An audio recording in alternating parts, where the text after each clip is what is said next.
The roar of engines echoed across the English Channel on a cold November morning in 1943.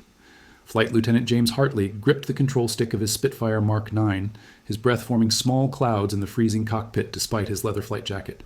The sky above Dover was a canvas of gray clouds, heavy with the promise of snow, while far below, the white cliffs stood sentinel against the dark waters. What started as a routine patrol mission would become one of the most desperate cat-and-mouse games ever played in the skies over Europe, where one British pilot would face 30 German bombers in a battle that would test every ounce of his training, courage, and cunning. If you're enjoying this story of incredible bravery and tactical genius, please hit that like button and subscribe to our channel for more amazing historical accounts that bring the past to life. James had been stationed at RAF Biggin Hill for 8 months, flying countless sorties over the Channel in occupied France. At 24 years old, he was already a veteran of the air war, with 12 confirmed kills to his name. His face bore the marks of someone who had seen too much for his age, fine lines around his eyes from squinting into the sun at high altitudes, a permanent tension in his jaw. His hands, calloused from gripping the Spitfire's controls through countless hours of combat, moved with practiced efficiency over the instrument panel as he ran through his pre-flight mental checklist. The morning briefing had been routine. Wing Commander Patterson, a gruff officer with a thick mustache and medals from the Great War, had outlined their mission with his usual economy of words. 4 Spitfires would patrol the coastline between Dover and Folkestone, maintaining altitude at 15,000 feet, watching for German reconnaissance aircraft or fighter sweeps. The weather forecast called for deteriorating conditions by midday, with heavy cloud cover moving in from the North Sea. Nothing suggested this would be anything other than another long, cold patrol over gray waters. James's wingman that day was Flying Officer Robert Chen, a Canadian pilot whose family had emigrated from Hong Kong before the war. Bobby, as everyone called him, flew with a precision that impressed even the most experienced pilots in the squadron. In the 3rd aircraft was Pilot Officer Michael O'Brien, an Irishman whose sense of humor kept the squadron's morale high even during the darkest days. The 4th pilot was Sergeant David Wallace, a Scotsman who had worked as a mechanic before the war and understood his aircraft better than anyone. They took off at 0800 hours, their Spitfires climbing into the gray morning sky in a tight formation. The Rolls-Royce Merlin engines sang their familiar song, a sound that had become as familiar to James as his own heartbeat. The 4 aircraft leveled out at their assigned altitude, beginning their patrol pattern along the coast. Below them, England looked peaceful in the morning light. Farm fields divided by ancient hedgerows, small villages with church spires pointing toward heaven, roads winding through the countryside like ribbons. For the first hour, nothing broke the monotony of the patrol. James scanned the horizon constantly, his eyes moving in a pattern that had been drilled into him during training. Check 6 o'clock, scan left, scan right, check instruments, scan up, scan down, check 6 o'clock again. The winter sun was a pale disk behind the clouds, providing little warmth but enough light to see clearly. The channel below was choppy, whitecaps visible even from their altitude. At 09:15, Bobby's voice crackled over the radio, calm but alert. "Leader, this is 2. I have multiple contacts. Bearing 090 Angels 20. Count at least 20 aircraft, possibly more." James felt his pulse quicken as he turned his aircraft toward the reported bearing. There, emerging from a bank of clouds to the east, was a formation that made his blood run cold. Not fighters, but bombers. Heinkel 111s, flying in a massive formation, their black crosses clearly visible even at this distance. He quickly counted them, his heart sinking with each additional aircraft he spotted. 30 bombers, arranged in 3 tight boxes of 10 aircraft each, heading straight for the Kent coastline. "Leader to all aircraft," James transmitted, keeping his voice steady despite the adrenaline flooding his system. "I confirm 30-plus bombers, Heinkel 111s, bearing 090, climbing to engage, tally-ho."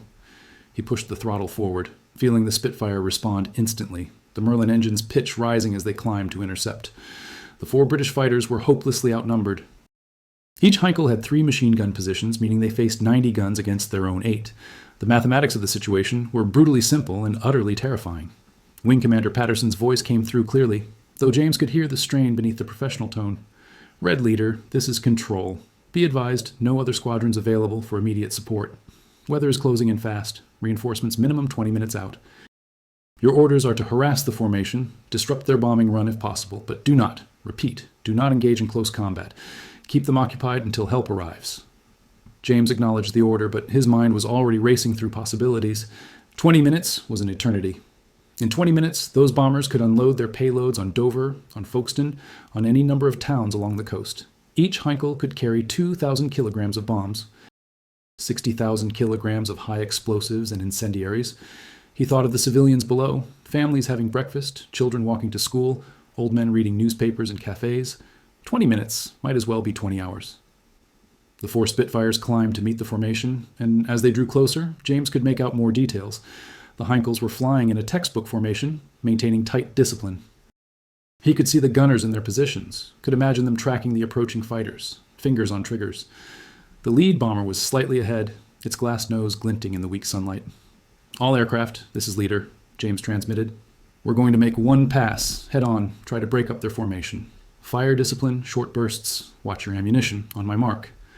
They dove toward the formation, 4 tiny fighters against 30 massive bombers. James lined up his shot, the lead bomber growing larger in his gun sight. At 800 yards, the German gunners opened fire, tracers arcing through the air like deadly fireflies.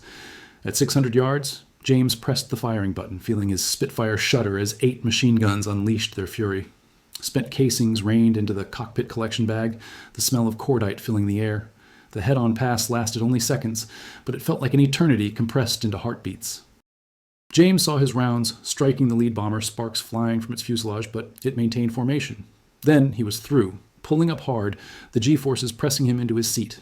Behind him, Bobby and Michael had also made their passes, while David had targeted the second box of bombers. But then disaster struck. As James pulled up from his dive, he heard Michael's voice, strained and urgent.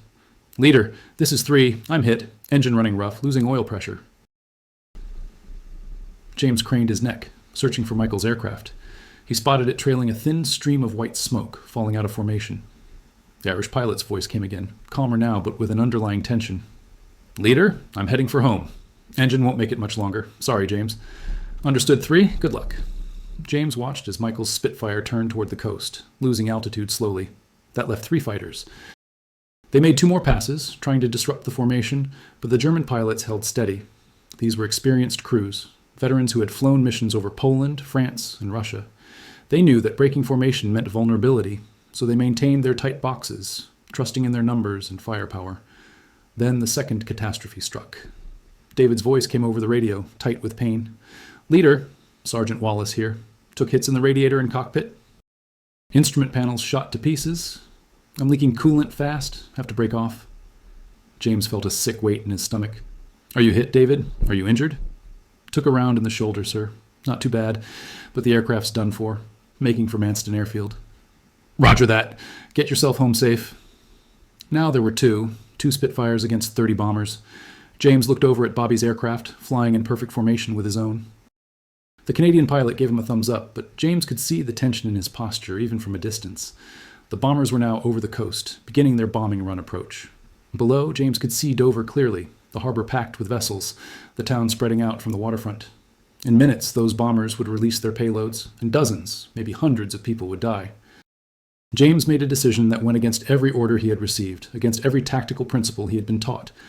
But as he looked down at the town, at the ships in the harbor, at the peaceful countryside beyond, he knew he had no choice. "Bobby, this is Leader. I'm going in again, but this time I'm staying with them. I'm going to make them think we're more than we are, keep them occupied, maybe spook them into dropping early or turning back." There was a pause, then Bobby's voice came back, resolute. "You know that's suicide, right? We can't take on 30 bombers alone." "I know. That's why you're not coming with me. Head back to base, Bobby. That's an order." "With all due respect, sir, stuff your orders. I didn't come this far to watch you die alone. We're in this together." James felt a surge of emotion, gratitude mixed with fear for his friend's life, but there was no time to argue. "All right then, stay on my wing. We're going to do something crazy." He dove toward the formation again, but this time, instead of a quick pass, he positioned himself just above and behind the trailing bomber in the first box. The German gunners immediately opened fire, but James jinked and weaved, never staying in one position long enough for them to draw a bead on him. He fired short bursts, not trying to shoot down the bomber, but making his presence impossible to ignore. The Heinkels gunners were firing constantly now, tracers filling the air around James's Spitfire. He could hear rounds hitting his aircraft, the metallic ping and crack of bullets striking aluminum. A round shattered part of his canopy, and suddenly the cockpit was filled with freezing wind. Another round punched through his wing, leaving a ragged hole, but James stayed with them, weaving and dodging, firing bursts that kept the gunners occupied. Bobby was doing the same on the other side of the formation, his Spitfire dancing through the deadly crossfire like a wasp harassing a much larger predator. Then James noticed something. The lead bomber was beginning to waver, its wings dipping slightly. The formation was starting to lose cohesion. The constant harassment, the relentless presence of the two fighters was having an effect. The bomber crews were nervous, their concentration divided between maintaining formation and dealing with the two persistent British fighters. James keyed his radio, an idea forming. "Bobby, follow my lead. We're going to make them think there are more of us." He broke away from the formation, climbing and then diving in from a different angle as if he were a fresh aircraft joining the fight. He switched his radio to the German frequency, a trick he had learned months ago and transmitted in broken German. Red leader to red squadron. Engage targets, engage targets. It was a desperate gambit, but through the chaos of combat with limited visibility and the stress of the situation, it might work. He made another pass, then broke away again, repositioning to come in from yet another angle. Bobby caught on immediately, doing the same, creating the illusion of multiple aircraft attacking from different directions. The German formation was definitely rattled now. James could see bombers adjusting their positions erratically, some climbing, some descending. The tight boxes beginning to fragment. The lead bomber was weaving now, its pilot clearly uncertain. Then James had another idea, even more audacious. He climbed above the formation and dove straight down through the middle of it, a maneuver so reckless that no sane pilot would attempt it. The German gunners were so surprised that their fire was delayed by crucial seconds. James pulled out of the dive beneath the formation, his Spitfire's frame groaning under the stress, and climbed back up on the other side. The effect was electric. Several bombers broke formation entirely, their pilots convinced they were under attack by a much larger force. James saw two Heinkels collide as they tried to evade, their wings crumpling as they spun toward the earth. It was a horrible sight, but he pushed the thought away, focusing on the mission. Now the formation was in complete disarray. Bombers were scattered across the sky, some trying to maintain course, others turning back toward France. The lead bomber was still heading toward Dover, but it was alone now, separated from its protective formation. James and Bobby concentrated on the lead bomber, making pass after pass, never letting up the pressure. The German pilot was skilled, maintaining his course despite the harassment, but James could see the bomb bay doors opening. They were almost over their target. With ammunition running critically low and his aircraft shot full of holes, James made one final desperate move. He positioned his Spitfire directly in front of the bomber, matching its speed, blocking the bombardier's view of the target below. It was insane, flying in formation with an enemy bomber, so close that he could see the pilot's face through the cockpit glass, could see the bombardier frantically gesturing. For 30 seconds, that felt like 30 years.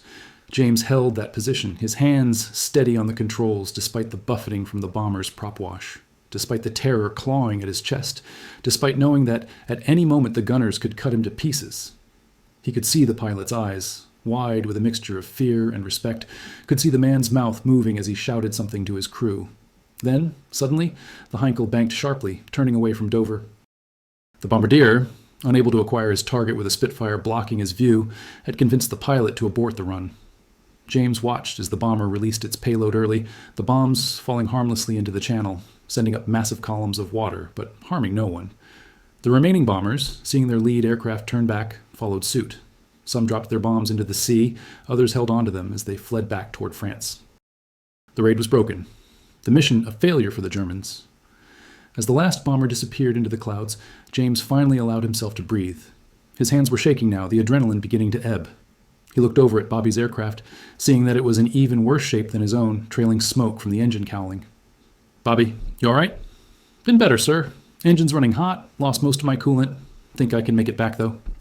Let's go home, my friend." "Nice and easy." The two battered Spitfires turned toward England, flying low over the channel. Below, James could see a Royal Navy destroyer, its crew on deck waving up at them. The word must have already spread about what they had done. As they crossed the coast, James felt a wave of exhaustion wash over him. His shoulder ached from the constant physical strain of controlling the damaged aircraft. His ears rang from the engine noise and gunfire. His hands were numb from the cold wind rushing through the broken canopy. But he was alive. Bobby was alive, and Dover was safe. They landed at Biggin Hill just as the first snow began to fall, their aircraft barely able to taxi to the dispersal area before their engines gave out. Ground crew rushed to the aircraft, stunned by the amount of damage. James's Spitfire had over 60 bullet holes, its control surfaces riddled, one landing gear barely functional. Bobby's aircraft was even worse. Its engine seized the moment he shut it down, coolant and oil pooling beneath it. Wing Commander Patterson was there to meet them, his usually stern face showing a rare smile. He grabbed James in a bear hug as soon as he climbed out of the cockpit, something the proper British officer would never normally do. "You mad, magnificent bastard," Patterson said, his voice thick with emotion. 30 bombers. 30? And you turned them back with just 2 aircraft? James managed a weak smile. "Bobby deserves as much credit, sir. Couldn't have done it without him." Bobby, his shoulder bloodied from a wound he had never mentioned over the radio, grinned. "Just following your lead, sir. Though I'd appreciate it if you'd pick sane plans next time." The intelligence officers debriefed them for hours, trying to understand exactly what had happened, how 2 fighters had defeated a formation of 30 bombers. James explained his tactics, the psychological warfare, the illusion of numbers, the desperate final gambit of blocking the lead bomber's view. The other pilots from the squadron gathered around, listening to the account with expressions of awe and disbelief. Michael O'Brien had made it back safely, his engine failing completely just as he touched down. David Wallace was in the base hospital, his shoulder wound serious, but not life-threatening. That evening, as James sat in the officers' mess nursing a cup of tea, his hands finally steady again, squadron leader Thomas Morrison approached him. Morrison was a veteran of the Battle of Britain, a man who had seen more combat than anyone else on the base. "I've been flying fighters for 4 years, Morrison said quietly, sitting down beside James. "I've seen incredible acts of courage, pilots doing things that defy belief. But what you did today, James, that's something else entirely. You didn't just fight them, you outthought them, outmaneuvered them psychologically. You made them believe they were facing an entire squadron when there were only 2 of you." James stared into his tea. "I just did what seemed necessary at the time, sir. Those people in Dover, they had no idea what was coming. Someone had to do something. Aye, someone had to, and you did. That's the mark of a true leader, James.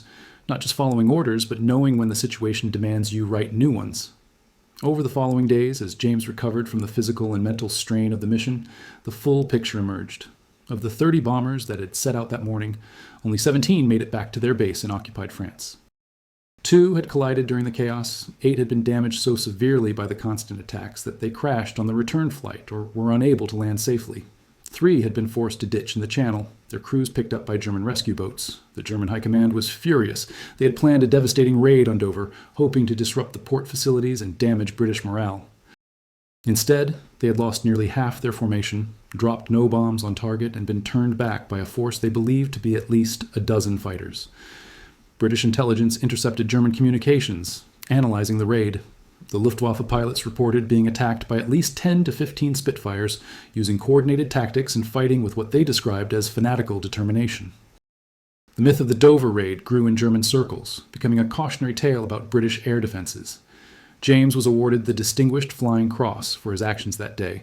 Bobby received the Distinguished Flying Medal. But for James, the real reward came 3 days later when he drove into Dover on a rare day off. As he walked through the town, people recognized him from photographs that had appeared in the newspapers. An elderly woman approached him, tears in her eyes. "My granddaughter," she said, her voice trembling. "She goes to school here in Dover. If those bombs had fallen, if you hadn't stopped them..." She couldn't finish the sentence, but she didn't need to. James understood. A month later, James was promoted to squadron leader, given command of his own squadron. Bobby became his flight commander, and together they continued to fly combat missions over Europe. But they never spoke much about that November morning, about the 30 bombers and the impossible odds. Years after the war ended, when James was an old man living quietly in a cottage in the Cotswolds, a historian came to interview him about his wartime service. She asked him about the Dover raid, about what he was thinking during those desperate minutes when he faced 30 bombers with just 1 wingman. James was quiet for a long time, staring out the window at the peaceful English countryside, so different from the war-torn landscape he remembered. Finally he spoke. "I was terrified," he said simply. "Every second I thought it would be my last, but I kept thinking about the people below, the families, the children. And I thought about my training, about everything I had learned, about all the good men who had died teaching us how to fight. And I realized that sometimes the impossible is just the difficult that nobody's attempted yet." He paused, a slight smile crossing his weathered face. "Bobby and I, we didn't defeat 30 bombers that day. We defeated the idea that they were invincible. We showed them that courage and cunning could overcome numbers. We made them doubt themselves, made them afraid. And in aerial combat, doubt is as deadly as any bullet." Or, the historian asked if he had any regrets, if there was anything he would have done differently. James thought about that question for a long time. He thought about the German crews who had died, young men like himself, fighting for a cause they believed in, however misguided.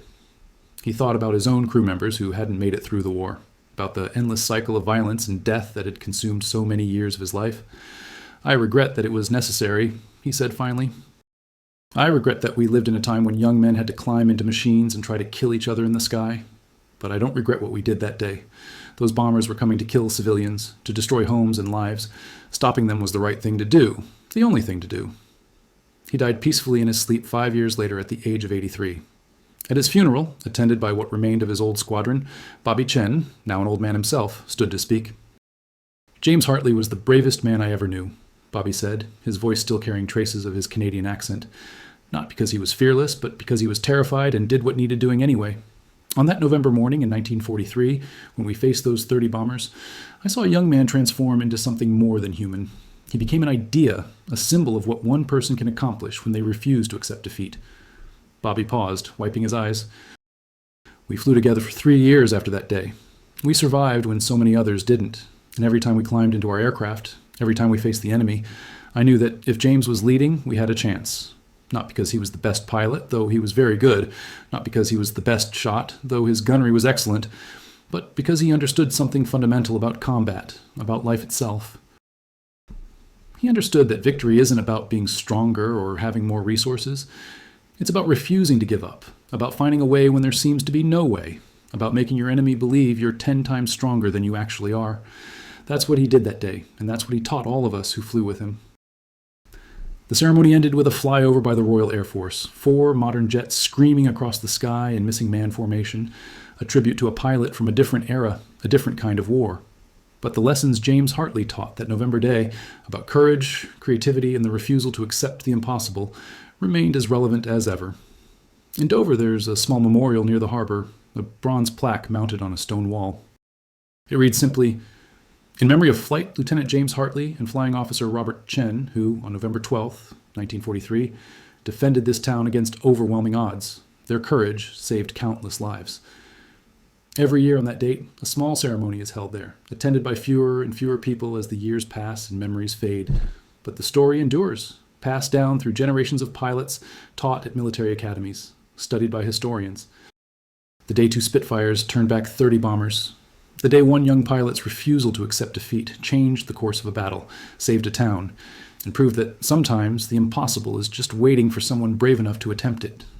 James would have been embarrassed by the attention, by the memorials and the ceremonies. He always insisted he was just doing his job, just doing what any pilot would have done in his situation. But those who flew with him knew better. They knew they had witnessed something extraordinary, a moment when ordinary men transcended their limitations and achieved something that defied all logic and expectation. The technical analysis of the engagement, studied by military strategists for decades afterward, revealed the genius of James's tactics. By constantly repositioning, attacking from different angles, and using radio deception, he had created the illusion of a much larger force. The psychological impact of his final maneuver, blocking the lead bomber's view, was particularly noted as an example of unconventional thinking under extreme pressure. But beyond the tactics and strategy, beyond the numbers and analysis, the story of the Dover raid remains fundamentally human. It's a story about fear and courage, about friendship and duty, about the choice to stand and fight when every rational calculation says to flee.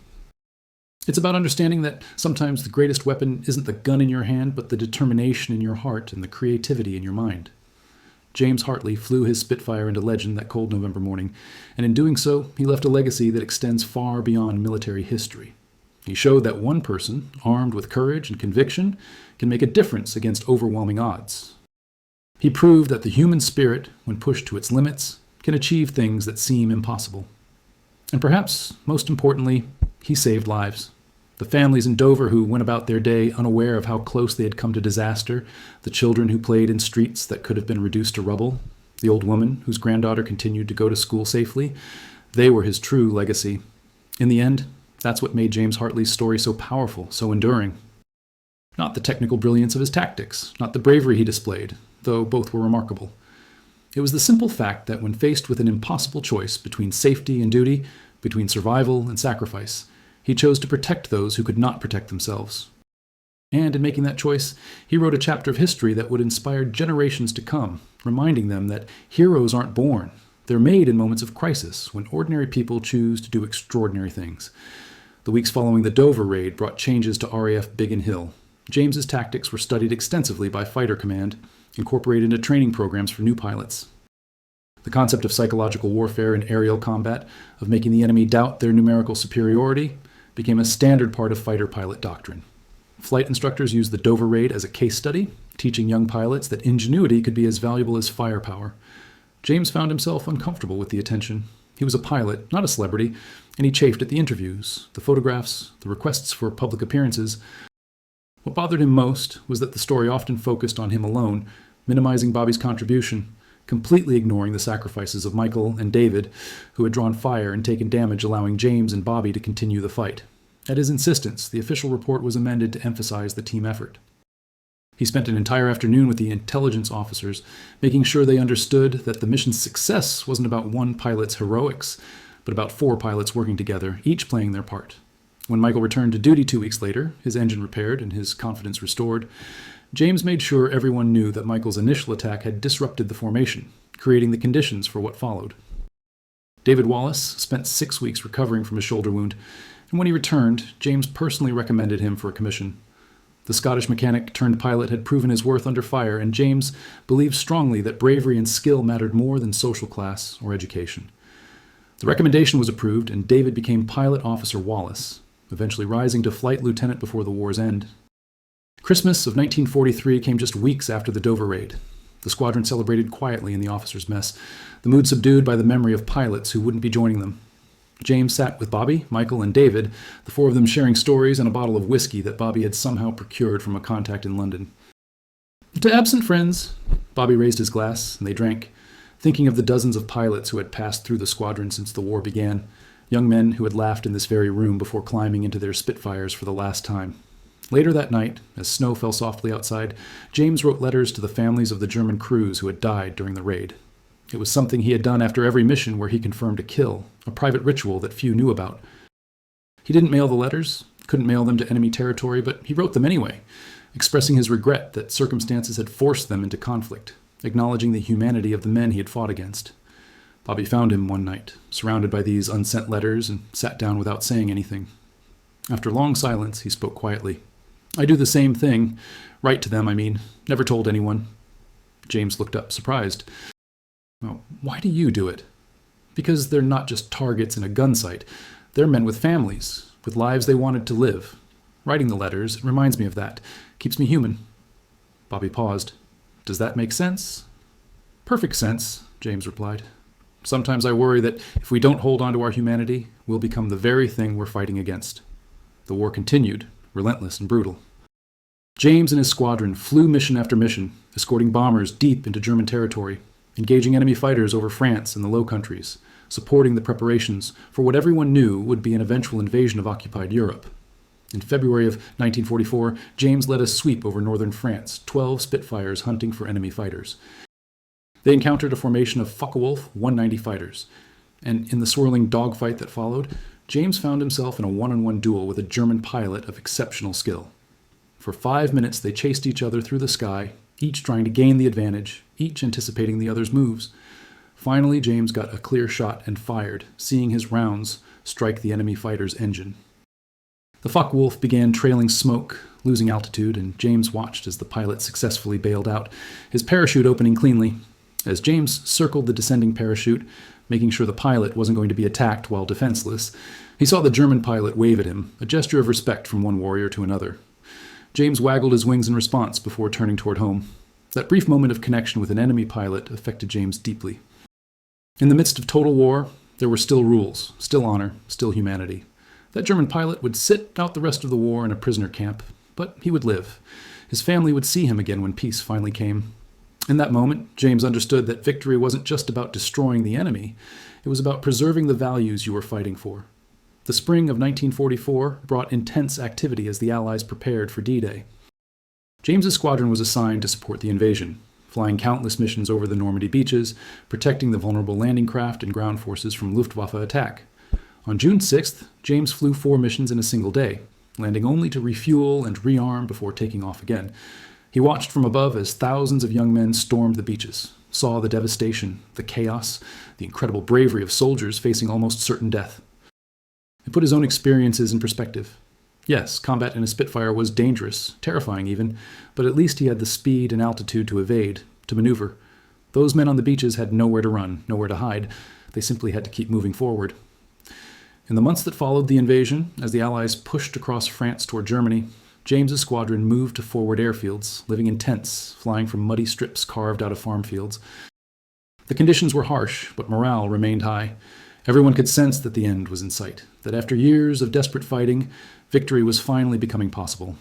Bobby was promoted to flight lieutenant and given command of his own flight within the squadron. Michael became one of the most reliable pilots in the unit, his Irish humor keeping spirits up even during the worst days. David proved to be a natural leader, eventually commanding his own squadron. But the war took its toll. In August of 1944, during a mission over Belgium, Michael's aircraft was hit by anti-aircraft fire. James watched helplessly as his friend's Spitfire spiraled down, trailing flames. Michael didn't bail out. Perhaps he was already dead. Perhaps the canopy was jammed. Perhaps he simply ran out of time. James would never know. He circled the crash site, marking the location, ensuring that Michael's body could be recovered, but it was small comfort. That night, James sat alone in his tent, staring at Michael's empty cot, the Irish pilot's few possessions still scattered on the small table beside it. A photograph of Michael's family back in Dublin, a battered copy of Joyce's Ulysses, a rosary. Such simple things, the remnants of a life cut short. Bobby found him there an hour later. Neither man spoke. Bobby simply sat down next to James, and they shared the silence, the grief too deep for words. They had lost so many friends, seen so many young men die, but somehow Michael's death hit particularly hard. Perhaps because they had survived the Dover raid together, had become a team, had believed, foolishly, that if they could survive 30 bombers, they could survive anything. The war ground on through the autumn and into winter. By December of 1944, the Allied armies had liberated France and were pushing toward Germany itself. James's squadron was now flying from an airfield in liberated Belgium, supporting the ground forces, interdicting enemy supply lines, engaging the increasingly desperate remnants of the Luftwaffe. On December 16th, the Germans launched a massive counteroffensive through the Ardennes forest, catching the Allies by surprise.